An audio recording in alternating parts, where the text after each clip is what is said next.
যারা জুলাই গণ অভ্যুত্থানে অংশগ্রহণ করেছেন সেই সমস্ত ছাত্র নেতৃবৃন্দ, বৈষম্য বিরোধী ছাত্র নেতৃবৃন্দ সকলের সাথে আমরা আলোচনা করব। আমরা বিচারপতিদের সাথে আলোচনা করব, আমরা সুপ্রিম কোর্ট আইনজীবীদের সাথে আলোচনা করব। এইভাবে আমরা সমাজের সকল সেকশনের সাথে আলোচনা করে তাদের মতামত নিয়ে জুলাই জাতীয় সনদ বাস্তবায়ন করব এবং জুলাই জাতীয় সনদের বাইরেও সমাজের যে সমস্ত প্রত্যাশা আছে থাকবে সেই সমস্ত বিষয়গুলো অ্যাড্রেস করব। এইভাবে আমরা সংবিধানের প্রস্তাবনা থেকে শুরু করে তফসিল পর্যন্ত সর্বত্র যা যা সংশোধনের প্রয়োজন সেই সমস্ত সংশোধনীগুলো আমরা ধারণ করে সেভাবে আমরা রিপোর্ট প্রণয়ন করব।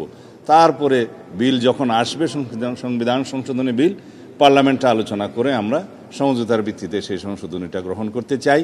যে সংশোধনী জনপ্রত্যাশা পূরণ করবে, বাংলাদেশের এই নবযাত্রা এবং রাষ্ট্র কাঠামোর যে আমরা বিবর্তনমূলক কার্যে যাচ্ছি এবং রাষ্ট্র কাঠামোর যে গণতান্ত্রিক সংস্কার আমরা করতে চাই সেগুলো সবগুলো আমরা এখানে অ্যাড্রেস করব, ধারণ করব, যেটা আমাদের প্রতিশ্রুতি ছিল আছে। এই পর্যায়ে আমরা বলেছি কাদের সাথে আমরা আলোচনা করব এবং দিন তারিখগুলো এবং তাদের তালিকা নির্ধারণ করে আমরা আলোচনা করব।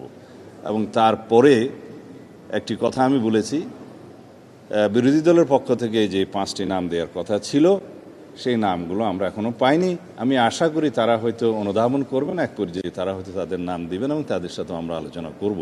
এছাড়াও নাম যদি নাও দেয়, আমরা সকল বিরোধী দলীয় যারা দল আছেন, সদস্য আছেন, তাদের সকলের পরামর্শ আমরা গ্রহণ করব। তারা যদি মিটিংয়ে এসে দেয় ভালো, মিটিংয়ের বাইরে দিলেও আমরা সেটা গ্রহণ করব, লিখিতভাবে যদি দেয়। তো এইভাবে আমরা একটা গ্রহণযোগ্য সংশোধনী আনতে চাই এবং জনপ্রত্যাশা সব কিছু আমরা ধারণ করতে চাই। সবার সাথে আলাপ আলোচনা করে আমরা সেই রিপোর্টটা প্রণয়ন করতে চাই। কমিটির সামনে চ্যালেঞ্জ নেই, আমাদের প্রত্যাশা আছে, আমরা সবার সাথে আলোচনা করতে চাই। এটাকে আমি চ্যালেঞ্জ বলতে চাই না, যেহেতু আমরা উদার এবং ওপেন, আমরা সবার কথা শুনব।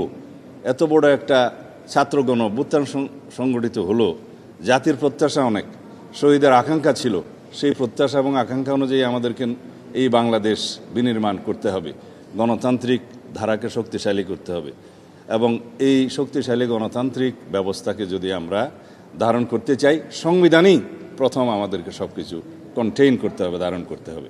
এটা আমাদের কামনা করি আমরা এবং জাতি আমাদের কাছে সে প্রত্যাশা রাখি।